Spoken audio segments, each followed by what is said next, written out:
Hello my viewers, আজকে আমি আপনাদের এপার বাংলা এবং ওপার বাংলা দুই দেশের একটি স্পেশাল ডিশ প্রেজেন্ট করতে চলেছি। আপনারা কমেন্টে ডিশটির নাম বলেছেন। প্রথমে আমরা চিতল মাছ সেদ্ধ করে নেব। মাছটা সেদ্ধ হয়ে গেলে তুলে নেব। মাছটা যেন ঠিকঠাক মতো সিদ্ধ হয় সেদিকে খেয়াল রাখতে হবে। তো মাছগুলো তুলে নিলাম আমি।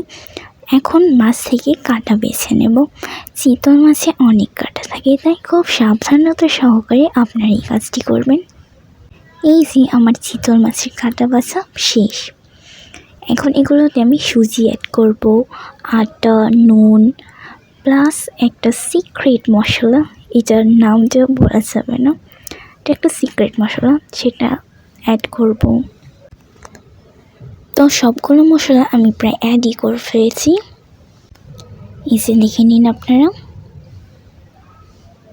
সুন্দর করে অ্যাড করে নেওয়ার পর এইবার এটাকে আমরা মেখে নিব।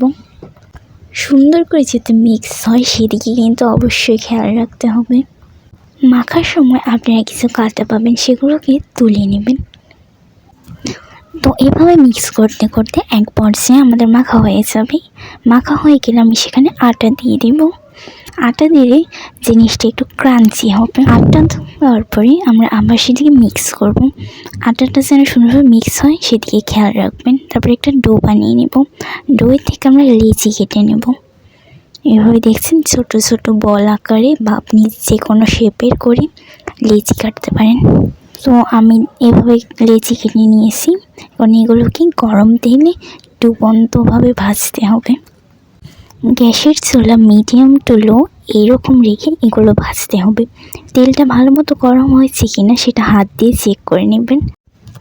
তারপরে একে একে বলগুলো ছেড়ে দেবেন এবং হালকা ব্রাউনভাবে ভেজে নেবেন। এগুলো ভাজতে খুব ধৈর্য সহকারে থাকতে হবে, আর চুলার আঁচ মিডিয়াম টু লো রেখেই এই কাজটি করতে হবে। বলগুলো একটার সাথে আরেকটা যেন না লেগে যায় সেটা ভালোভাবে চেক করবেন। তারপরে এইভাবে গোল্ডেন ব্রাউন করে ভেজে নেবেন। তো তৈরি হয়ে গেল আমাদের এপার বাংলা ও ওপার বাংলার একটি বিখ্যাত খাবার চিতল মাছের মুইঠা। তো আমার দেখা হচ্ছে নেক্সট ব্লগে।